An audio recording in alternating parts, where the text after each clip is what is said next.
this will probably be the last time they play in this fashion, because Ralf Rangnick has arrived. Well, he's about to arrive, and this is a huge change for Man United, and how they will set up will be, polar opposite to what I've just been talking about here. I spent the whole few minutes that I've been chatting about it focusing down this area here. That's not where we're going to be playing if you're a Man United fan. It's going to be about being in the opposite third. And I'm going to talk about a couple of routes that Ralf Rangnick could go with this team. But first of all, I kind of want to talk about the principles of the guy. So many people kind of quoting this fantastic Coach's Voice seminar. Hang on. This fantastic Coach's Voice seminar where he spoke. I'm actually a subscriber to Coach's Voice, and I can't speak highly enough of it. It's so fascinating. But in it, some very clear, passionate discussion from Ralf Rangnick, and he knows what he's about, and he is going to cause a real stir at this football club. And you can see how excited football fans are, or Man United fans are in particular, because it's not even about sort of suffering fools. It's just a very clear certainty in how he believes the game should be played. Some of those principles obviously include pressing, and not half pressing, full pressing, because there's a belief here that a team, that when you lose the ball, that's your best chance to win the ball back in those first few seconds. Secondly, to win the ball higher up the pitch is something that means that you've got less distance to go and score a goal. And also that by playing quickly and playing no square passes, playing the ball forward, you've got a better chance of scoring a goal within 10 seconds, which again is that sort of optimum amount, because the opposition aren't in their shape when the ball is won in that fashion.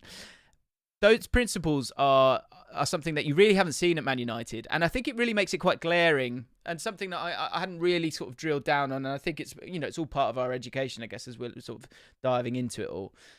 But it is glaring how much the Ole Gunnar Solskjaer got the best 11 he could and kind of then figured it out. And what you're going to see, because of course he's coming in as the interim coach, but more importantly, he will be going upstairs and infiltrating the entire club. And the focus that he talks about in terms of understanding what you want to do, how you want to play, and getting that into the brains, the veins, and the hearts of the players. It is a higher level. I spoke about this when Ole Gunnar Solskjaer got sacked. You have to be forward-thinking, you have to be brave, and you have to be certain in what you want to do. That clarity. Another analogy that he used in this seminar was this idea that if he got his squad together at the clubs that he'd been previously and said, can you come in at midnight? They all come in knackered at midnight because they've been half asleep. They have a meeting at 1 and go, we're going to have a game in 15 minutes, 11 against 11. They then play that game at 1 o'clock in the morning. If they played that way, if they went out and played, those players would play heavy metal, high pressing football because it is ingrained in them. Because it's you don't even have to really think about it because it's so ingrained in them. That, of course, takes time, and it is going to take time, and it could be a bumpy road. But I think you've got to be really, really excited if you're a Man United fan right now. But there will be casualties. There will be casualties. It's going to be really interesting. We've got a super chat here. Ben Allen, love the content, Jim. In my opinion, I would have loved to have seen Rashi, Cavani and Sancho, but Ronaldo panicked by really threw a spanner into the works. Agree? I do. I completely agree.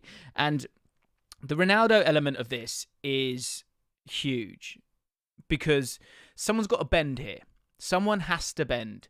Is it Ronaldo bending to the will of Ralf Rangnick, or will Ralf Rangnick accommodate him? I think he's made it very clear of how he believes it. The game has to be played, and what is needed. I think there might be an element of bending in terms of how Ronaldo presses for the team, but he is going to have to press for the team. And if Ronaldo wants to play, that's what he's going to have to do. We'll get into that in just a second. But yes, I have a huge problem, and I did a video on it a few weeks ago, and I was quite pleased. I felt like I was a bit ahead of the curve with that one because I don't have a problem with Ronaldo. He's been absolutely fantastic for them, and that finish in midweek was outrageous. But the problem I have is that he is the purchase of Ronaldo. It will go down in history as the perfect example of how Man United had been run and how they shouldn't have been run. And it's interesting as well, this is a man who has no affiliation with Man United. And I think that's a really strong point, because I understand this idea of the Man United way and these Man United principles, and they went down that road, but that was because they didn't have the intellect to be ahead of the curve. Now with Ragnick, you've got someone coming in who is incredibly intelligent when it comes to football, incredibly intelligent, and again, so importantly, certain in how he wants his team to play or how he wants his club to play. And that goes from, the director of football down to the coach, clearly down to the players, and just as importantly, as he says in his own words, the scouting system. Because if you can't scout the right players, and again, that's another element of his principles, is that you want these younger players. You want players in their first or second contract because you want to see that hunger, because you're going to need that energy to play this heavy metal football that they want to play. So I think it's a really exciting time if you're a Man United fan, and it's the way that football is going. I think we're seeing that when we're looking at PSG and how they're playing at the moment and the problems that they're having. Let's dive into some of the ways that Man United could set up then. Now, here's one that I don't think is going to work, which is a sort of 4-3-1-2, so this is one way that they could play, and for me, it just doesn't work at all, really, because I think you need a lot of work rate from your front two here, and you're also going to be to a point isolated. Yes, Shaw can be one of those who gets forward, and always there's generally this idea of trying to kind of create a horseshoe shape to sort of use the touch lines as another defender to make it difficult when you're pressing, which you'll see in the next one. But I just don't think this works really at all, because I don't think Wan-Bissaka's got the quality to get up there in that way. And most importantly, it's this area here. I don't think they have that player who can sit in front at this moment in time. But, the personnel is something that's really going to have to change. This is basically what we would see when it comes to Liverpool at the moment. It's a 4-3-3. I think Lingard is an interesting person. We can get onto personnel in a second, but I think actually I will focus on Lingard for a second. This could be a really exciting time for Lingard, who's sort of hung around and not really got enough opportunities. But the energy that he can provide, his intelligence, his ability to press could be a real asset for this new midfield that you're going to have to see from Man United. I come back to the same problem here for me, is that could Matic be that guy who kind of sits for them? Has he got the energy to get around? Not sure. Not sure he's got it. But it might be one where for this season, you look to play a different way, which I'm going to show you in a second. This is how I think they will end up playing. But get yourself that player, who's going to fit this position, this deep lying sort of position, and then you can move on from there. This is what I think Man United will do. I think Man United will play 4-2-2-2. And what you can see from this is that this is Hasenhüttl is a bit of a disciple, of course, of Rangnick. This is something that he did. Sort of cherry-picked Hasenhüttl, made him take over Leipzig, and he used this 4-2-2-2, and you've seen that from here on in. And the basic premise of the structure is that this is what you expect him to set up. And when I was talking about that sort of horseshoe effect, this is what I'm talking about. And the point is that you win the ball high up the pitch. I expect a lot of you guys will obviously be fully aware of this. But if we go back to, the setup that we expect for the Chelsea game, once again, this is going to be very, very different. But I like this. I think this would work. And again, I think this comes down to some of the shortcomings of Ole Gunnar Solskjaer, because he never tried this. And actually, there's a lot of different personnel that could work in this kind of setup. The other problem with the 4-3-3, just to finish off with that, is that I feel like Ronaldo would have to be this sort of Firmino kind of player. Yes, you could maybe use Cavani in that role, but I think they're going to try and find a way to get Ronaldo into the team at times. And so I think this could be a route to doing it. Now, in terms of it being pure Ragnick, I don't think Ronaldo starts. I think, really, yes, you could put Ronaldo in here, and I think there will be times when he does look to do it. Where is Ronaldo? He's disappeared on here. Can't find him. Ronaldo, where are you? He's disappeared. Let's make Martial Ronaldo, because I think Martial's time is probably done. There we go. So Ronaldo could be used as that sort of Christian Poulsen in that kind of role for them. He could maybe do that. But I think the future, with his love of young players, Ragnick, I think he would look to kind of make Greenwood the future. And if that was to happen, Ronaldo, I think, could be utilised as a 65th minute substitution. I don't see a problem with that. But I think the pressing that you can offer from Cavani and Greenwood, you then have another player missing here, of course, in Bruno Fernandes. Bruno Fernandes, I think, will still play because Cavani is often injured, obviously currently injured at the moment. But in these areas, you could have someone like Lingard get involved if Cavani wasn't fit. Bruno Fernandes obviously could come and play in that same role as well if he wasn't fit. I think one of the players that is bound to thrive is going to be Jadon Sancho. I think this is perfect for him as well. I think this setup means that Wan-Bissaka can do those overloads on the right-hand side, or sort of overlaps, but he can allow Sancho to be in these half spaces, which is where he can thrive because he can go both ways. You can find those pockets of space, and I think it would just work so much better for him. Wan-Bissaka himself, actually, I think it would be good. This system as well would probably be better for him. One, his recovery runs would be very impressive in terms of him getting back if he does need to do it on that, if the ball's on that left-hand side.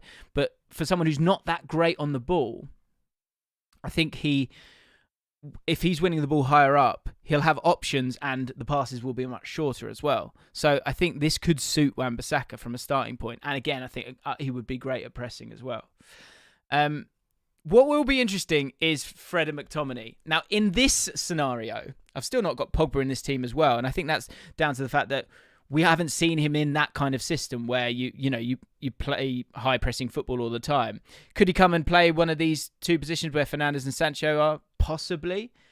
But in terms of these two areas, I think what's going to be really interesting is the fact that, Fred so far is averaging 42 touches in the middle third this season. Yet he's only averaging 0.24 passes into the penalty box. He's a good presser, he's a good defensive player, he's not that great with the ball. But if you are pressing the way that he will want them to be, then these two players become players who sort of step in and look to kind of protect the two centre-backs. That is the main part of their role. Because that is the other concern as well, is that Maguire, does he get done for pace at times? He doesn't get done for pace for times if the press is correct and you've got that backup of Fred and McTominay who defensively, can offer something. So I think there's so many different ways that you could set up. But for Rangnick, it feels like to me, with the personnel that are available right now, this would be the one that works for me. You guys are talking about Donny van der Beek. Yeah, I think this is a great one for him as well. This is one where he could really get involved in the team as well, and he could play in that position where Fernandes is as well. This is what I mean, guys. There will be casualties. But there also will need to be rotation because this team is going to have to work really, really hard. They've got so many games coming up, and it will take time for those players to kind of understand their roles and responsibilities. And ultimately, some of those players might not have the intelligence or the guts, really, to put in that effort every single game. It's going to be interesting. I think Fernandes has got a lot to offer because of his work rate. Also, can you get him the ball higher up the pitch? I think that's something that would be great for him as well because he can score. He can score a goal. At any moment. It will be a very different period in his career for sure. But there's going to be some casualties. And the Ronaldo one is interesting. Because I think, look, you can do this. You can get away with this. Christian Poulsen, as I say, didn't press that much. He was a bit more of a target man more than anything else. But let's be honest. We're at this stage of his career, and we've seen this with Ronaldo, that he's not that kind of player. And so, when you look at, say, Man City, maybe that would have worked a little bit better for him. Who knows? I think the point is that long-term, Ralf Rangnick likes younger players, 18-year-old players, 23-year-old players coming into a club because he can see that, the energy and the desire for those people to make a name for themselves. It's going to be very, very fascinating to see what happens. A couple of super chats, just wanted to read them out. Very excited by this new direction we are going. It's a boring cliche, but in football, but Ole was literally just a vibes manager. Tactics, finally. Yeah, I think you can be excited about that. Maestro D, do they need a CDM or can they make a possession-heavy midfield work? Also, take the captaincy off Maguire.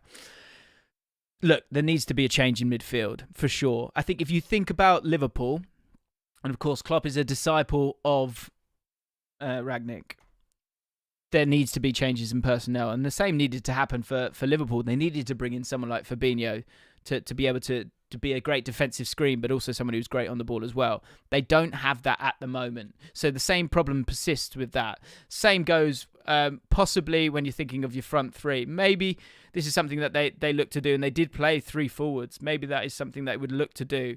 The work rate really comes from these two a lot of the time when it comes to the press, and so there might be an ability for Ronaldo to drop a little bit deeper. But again, we know Ronaldo wants to be in the penalty box, and I understand that because he's the best striker in the world when it comes to being in the penalty box.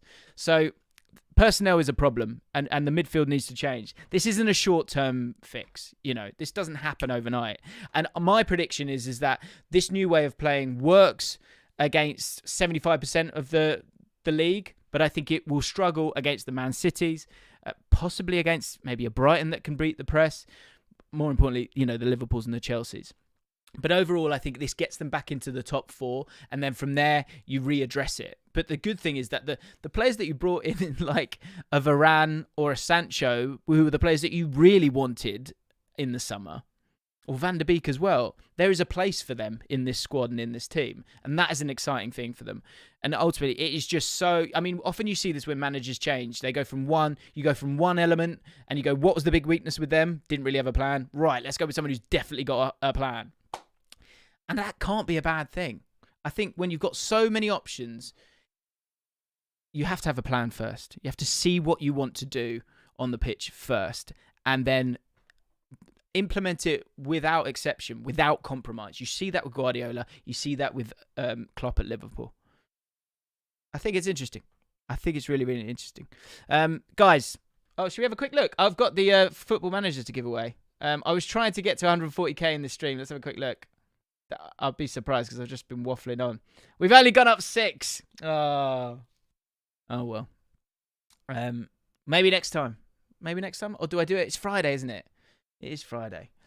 We haven't hit 140k today. Hopefully we can do it over the weekend. I'll tell you what, it's Friday, so let's do it anyway. Here is the trivia question. So first person to do it in the chat gets Football Manager. What I want you to do, whoever wins it, I want you to DM me on Twitter at James Allcott, and I'll give you a copy of Football Manager because you guys are bloody legends. If you could hit the like button on the stream, that would be amazing, by the way. So one of you is going to win it. Right, here's the question that I quickly found. It's Manchester United related. In terms of Premier League appearances for Man United, Ryan Giggs has the most, then Paul Scholes. Who is third on the list of Premier League appearances? The first person to say it in the chat, I'm going to give you FM22 for free because you guys are legends. Let's do it. Dan James got it. Oh, no. Sorry, Dan. Rob Cole got it first. Neville. Which Neville? I know it's Gary Neville. I know it's Gary. Yeah, you said Gary Neville. I'll give it to you. Rob Cole, congratulations, my friend. Well done to you. Thank you, all of you guys. So DM me, mate, and I'll send that over to you. Richly deserved. We'll get to 140k one day. I tried. Hopefully you enjoyed this video. Let me know your thoughts in the comments below or what you think Ralf Rangnick's going to do. How is he going to set up? And what is the future looking like for Man United? Thanks for watching all the content recently. I hope you're enjoying it all. Check out the video with Spencer I did yesterday. Check out the podcast with Flav if you want to. It's a bit mad. And I'll see you guys next week for the Fallout. Cheers, guys.